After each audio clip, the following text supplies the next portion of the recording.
जय श्री राधे कृष्ण। आप सभी का हमारे YouTube चैनल पे बहुत बहुत स्वागत है। आइए आज सुनते हैं फाल्गुन पूर्णिमा तिथि के दिन भगवान सत्यनारायण की कथा। भगवान सत्यनारायण का पूजन करना कली काल में बड़ा ही पुण्यदायक माना गया है।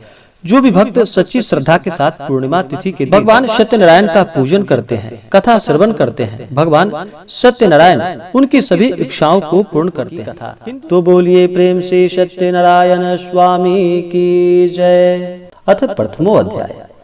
एक समय की बात है कि नैमिषारण्य तीर्थ में शौनकादि 88,000 ऋषियों ने श्री सूत जी से पूछा कि हे प्रभु, इस कली काल में वेद विद्या रहित मनुष्यों को प्रभु भक्ति किस प्रकार मिल सकती है तथा उनका उद्धार कैसे होगा।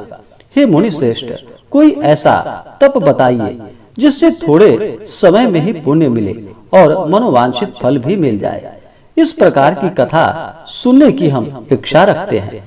सर्व शास्त्रों के ज्ञाता श्री सूत जी बोले कि हे वैष्णवों, मैं पूज्य आप सभी ने प्राणियों के हित की बात पूछी है, इसलिए मैं एक श्रेष्ठ व्रत को आप लोगों को बतलाऊंगा, जिसे नारद जी ने लक्ष्मी नारायण जी से पूछा था और लक्ष्मीपति ने मुनि श्रेष्ठ नारद जी से कहा था। आप सब इसे ध्यान पूर्वक सुने। एक समय की बात है कि योगीराज नारद जी दूसरों के हित की इच्छा के लिए अनेकों लोकों में घूमते हुए मृत्यु लोक में जा पहुँचे। वहाँ पर अनेकों योनियों में जन्मे प्रायः सभी मनुष्य को अपने कर्मों द्वारा अनेकों दुखों से पीड़ित देखा। उनका दुख देख नारद जी सोचने लगे कि कैसा यत्न किया जाए जिसके करने से निश्चित रूप से मानव के दुखों का अंत हो जाए। इस विचार पर मनन करते हुए वह विष्णु लोक में गए और वहाँ वह देवों के इष्ट नारायण की स्तुति करने लगे, जिनके हाथों में शंख, चक्र, गदा और पद्म थे, गले में वरमाला पहने हुए थे। स्तुति करते हुए नारद जी बोले कि हे भगवान, आप अत्यंत शक्ति से संपन्न हैं तथा वाणी भी आपको नहीं पा सकती। आपका आदि मध्य तथा अंत नहीं है। निर्गुण स्वरूप सृष्टि के कारण भक्तों के दुख को दूर करने वाले हैं। आपको मेरा नमस्कार है। नारद जी की स्तुति सुन भगवान विष्णु बोले कि हे मुनि श्रेष्ठ, आपके मन में क्या बात है? आप किस काम के लिए पधारे हैं? निसंकोच हमसे कहिए। इस पर नारद मुनि बोले कि हे मृत्यु लोक में अनेक योनियों में जन्मे मनुष्य अपने कर्मों के द्वारा अनेकों दुख से दुखी हो रहे हैं। हे नाथ, आप मुझ पर दया रखते तो बताइए कि वो मनुष्य थोड़े प्रयास से ही अपने दुखों से कैसे छुटकारा पा सकते हैं। भगवान श्री हरि बोले कि हे नारद, मनुष्यों की भलाई के लिए तुमने बड़ा ही उत्तम बात पूछा है, जिसके करने से मनुष्य मोह से छूट जाता है। वह बात मैं कहता हूँ, उसे सुनो। स्वर्गलोक व मृत्युलोक दोनों में एक दुर्लभ उत्तम व्रत है जो पुण्य देने वाला है। आज प्रेम वश होकर मैं उसे तुमसे कहता हूँ। श्री सत्यनारायण भगवान का यह व्रत अच्छी तरह विधान पूर्वक करके मनुष्य तुरंत ही यहाँ सुख भोग कर मरने पर मोक्ष पाता है। श्री हरि के वचन को सुनकर नारद जी बोले कि उस व्रत का फल क्या है और उसका विधान क्या है? यह व्रत किसने किया था? इस व्रत को किस दिन करना चाहिए? सभी कुछ विस्तार से बताइए। नारद जी की बातें सुनकर श्री हरि बोले, दुख व शोक को दूर करने वाला यह सभी स्थानों पर विजय दिलाने वाला है। मानव को भक्ति व श्रद्धा के साथ शाम को श्री सत्यनारायण की पूजा धर्म परायण होकर ब्राह्मणों व बंधुओं के साथ करनी चाहिए। भक्ति भाव से ही नैवेद्य, केले का फल, घी, दूध और गेहूं का आटा सवाया ले। गेहूं के स्थान पर साठी का आटा, शक्कर तथा गुड़ लेकर वह सभी भक्षण योग्य पदार्थों को मिलाकर भगवान को भोग लगाए। ब्राह्मणों सहित बंधु बांधवों को भी भोजन करवाए। उसके बाद स्वयं भोजन करे। भजन कीर्तन के साथ भगवान की भक्ति में लीन हो जाए। इस तरह से सत्यनारायण भगवान का यह व्रत करने पर मनुष्य की सारी इच्छाएं निश्चित रूप से पूरी होती है।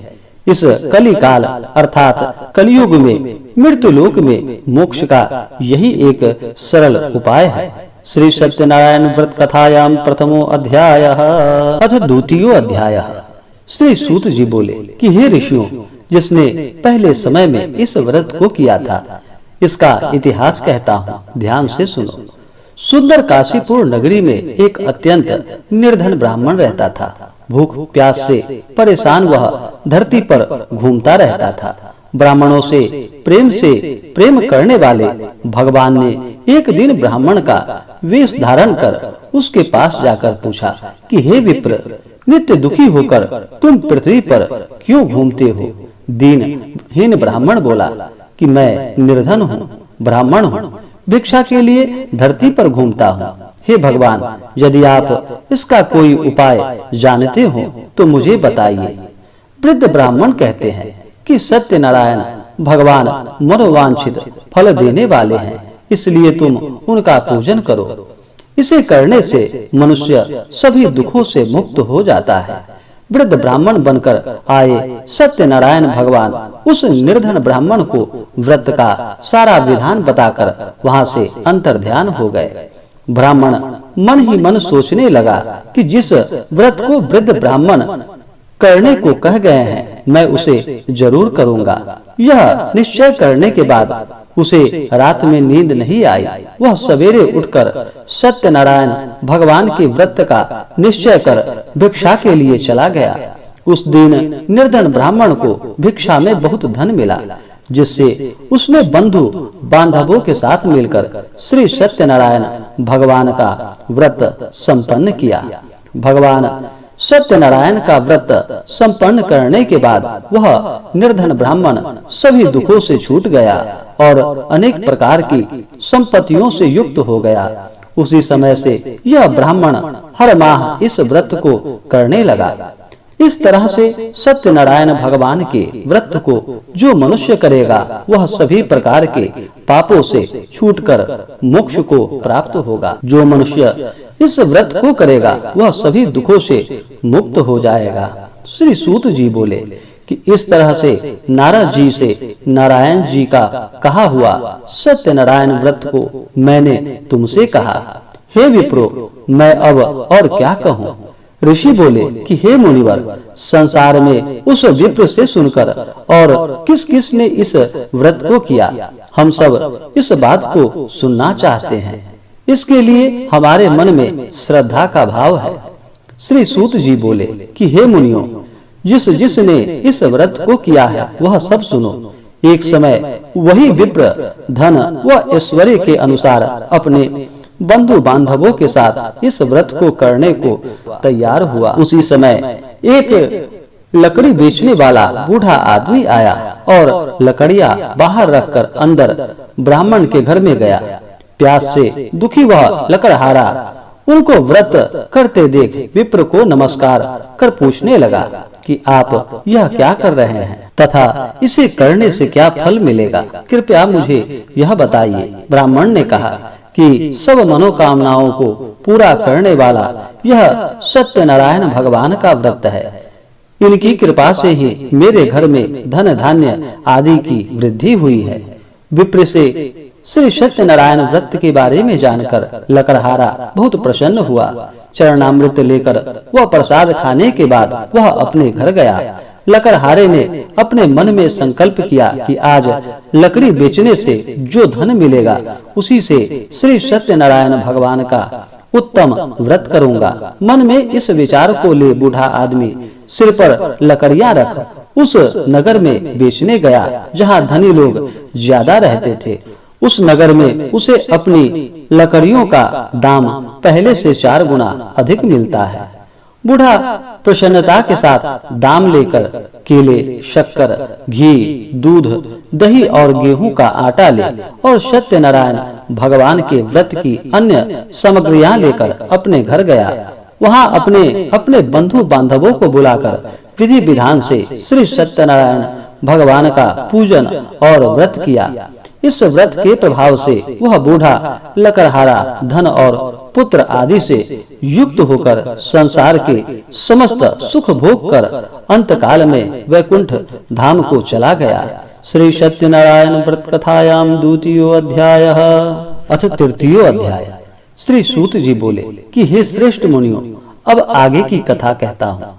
पहले समय में उल्कामुख नाम का एक बुद्धिमान राजा था। वह सत्यवक्ता और जितेंद्रिय था। प्रतिदिन देव स्थानों पर जाता और निर्धनों को धन देकर उनके कष्ट दूर करता था। उसकी पत्नी कमल के समान मुख वाली तथा सती साध्वी थी। भद्रशिला नदी के तट पर उन दोनों ने श्री सत्यनारायण भगवान का व्रत किया।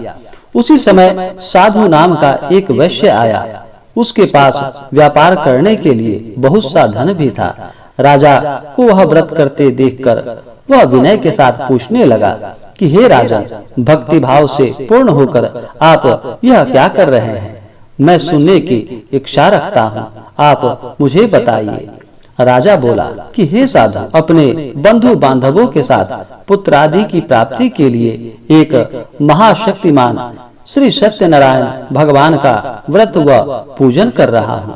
राजा के वचन सुन साधु आदर से बोले कि हे राजा, मुझे इस व्रत का सारा विधान कहिए। आपके कथानुसार मैं भी इस व्रत को करूँगा। मेरी भी संतान नहीं है और इस व्रत को करने से निश्चित रूप से मुझे संतान की प्राप्ति होगी। राजा से व्रत का सारा विधान सुन व्यापार से प्रवृत्त हो वह अपने घर गया। साधु वैश्य ने अपनी पत्नी को संतान देने वाले इस व्रत का वर्णन कह सुनाया और कहा कि जब मेरी संतान होगी तब मैं इस व्रत को करूंगा। साधु ने इस तरह के वचन अपनी पत्नी लीलावती से कहे। एक दिन लीलावती पति के साथ आनंदित हो सांसारिक धर्म में प्रवृत्त होकर श्री सत्यनारायण भगवान की कृपा से गर्भवती हो गई। 10वें महीने में उसके गर्भ से एक सुंदर कन्या ने जन्म लिया। दिनों दिन वह ऐसे बढ़ने लगी जैसे कि शुक्ल पक्ष का चंद्रमा बढ़ता है। माता पिता ने अपनी कन्या का नाम कलावती रखा। एक दिन लीलावती ने मीठे शब्दों में अपने पति को याद दिलाया कि आपने सत्यनारायण भगवान के जिस व्रत को करने का संकल्प लिया था उसे करने का समय आ गया। आप इस व्रत को करिए। साधु बोला कि हे प्रिय, इस व्रत को मैं उसके विवाह पर करूंगा। इस प्रकार अपनी पत्नी को आश्वासन देकर वह नगर को चला गया। कलावती पिता के घर में रहकर वृद्धि को प्राप्त हो गई। साधु ने एक बार नगर में अपनी कन्या को सखियों के साथ देखा तो तुरंत ही दूत को बुलाकर और कहा कि मेरी कन्या के योग्य वर देख कर आओ। साधु की बात सुनकर दूत कंचन नगर में पहुंचा और वहां देखभाल कर लड़की के सुयोग्य वनिक पुत्र को लेकर आया। सुयोग्य लड़के को देख साधु ने बंधु बांधवों को बुलाकर अपनी पुत्री का विवाह करा दिया। लेकिन दुर्भाग्य की बात ये कि साधु ने अभी भी श्री सत्यनारायण भगवान का व्रत नहीं किया। इस पर श्री भगवान क्रोधित हो गए और श्राप दे दिया कि साधु को अत्यधिक दुख मिले। अपने कार्य में कुशल साधु बनिया जमाई को लेकर समुद्र के पास स्थित होकर रत्नासारपुर नगर में गया। वहां जाकर दामाद ससुर दोनों मिलकर चंद्रकेतु राजा के नगर में व्यापार करने लगे। एक दिन भगवान सत्यनारायण की माया से एक चोर राजा का धन चुराकर भाग गया। उसने राजा के सिपाहियों को अपना पीछा करते देख चुराया हुआ धन वहां रख दिया जहां साधु अपने जमाई के साथ ठहरा हुआ था।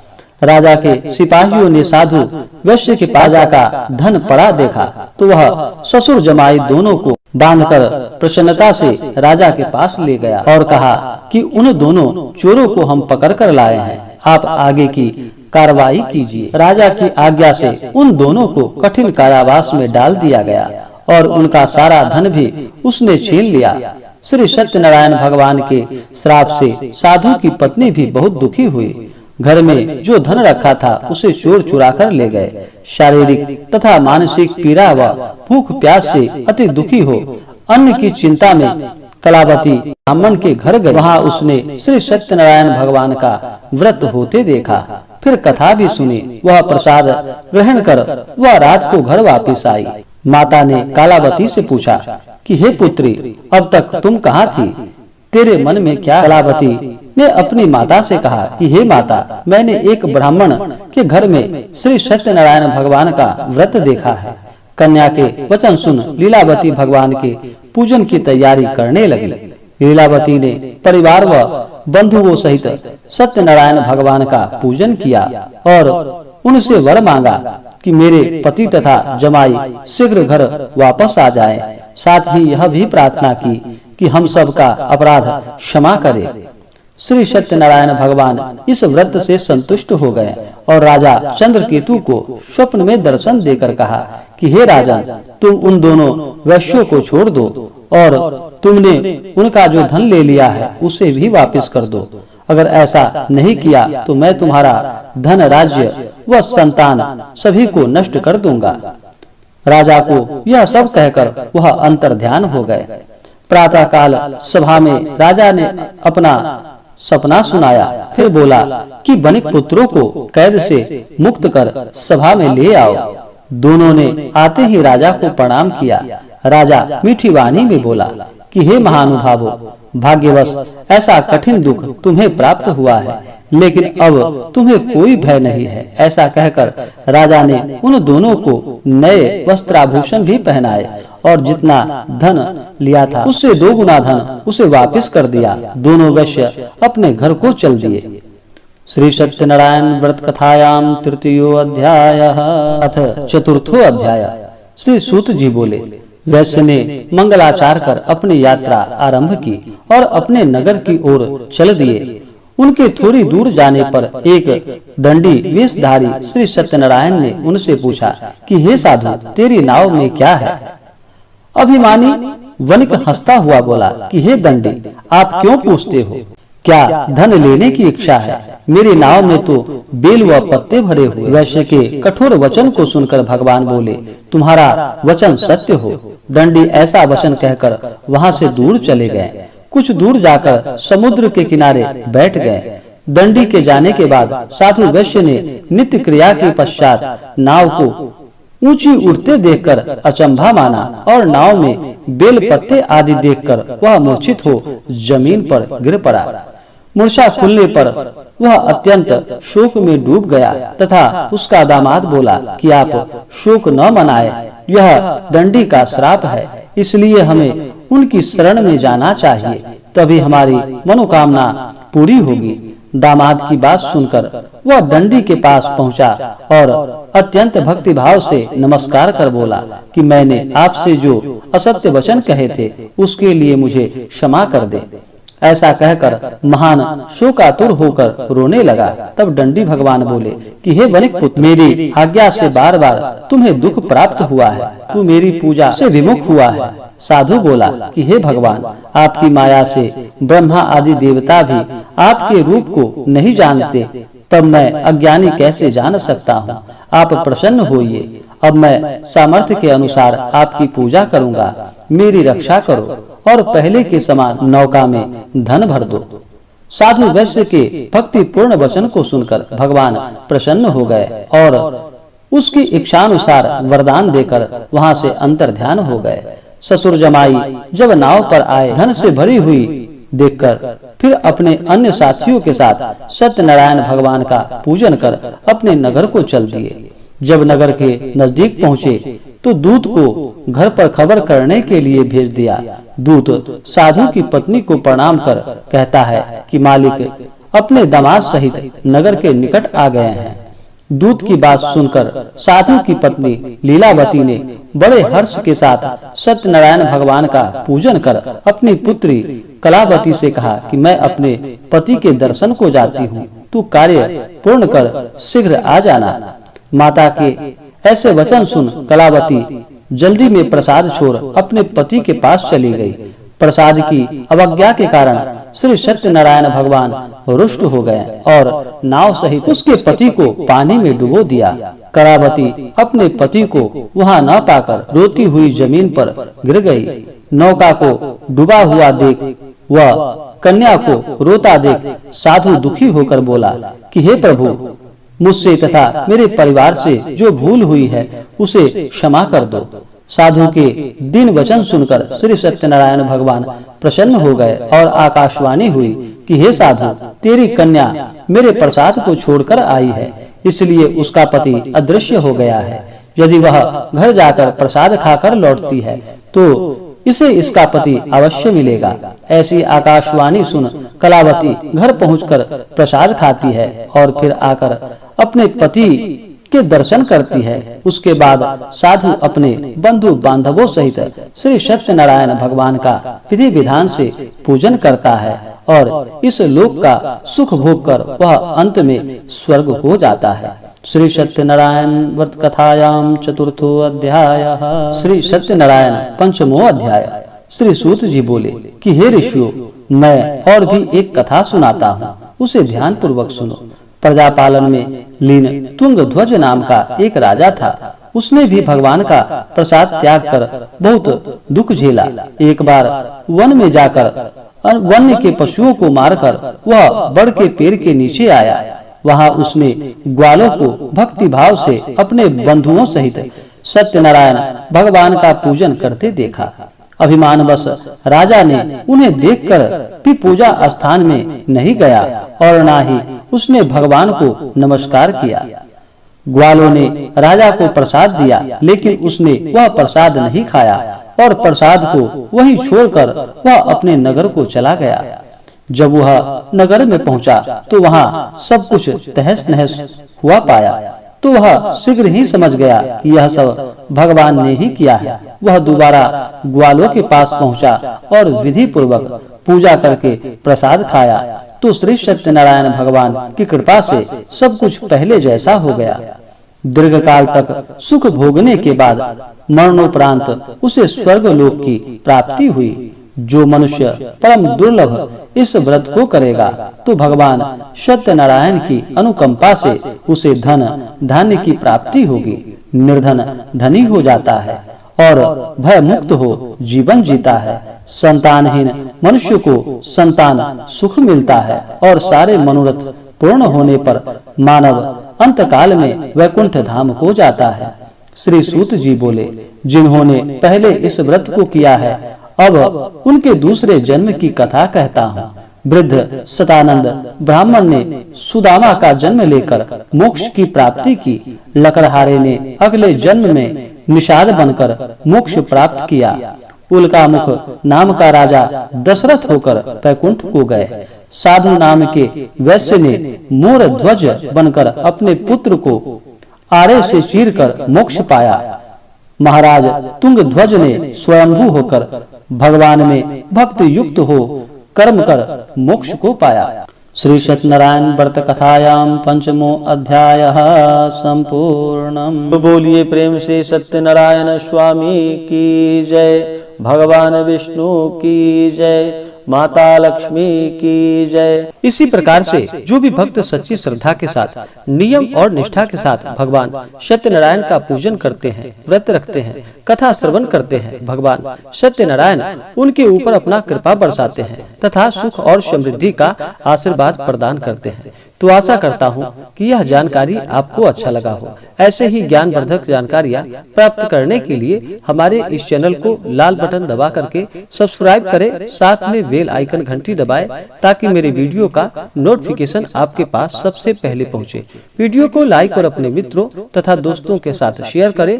सुखी रहें और स्वस्थ रहें। जय श्री राधे कृष्ण। धन्यवाद।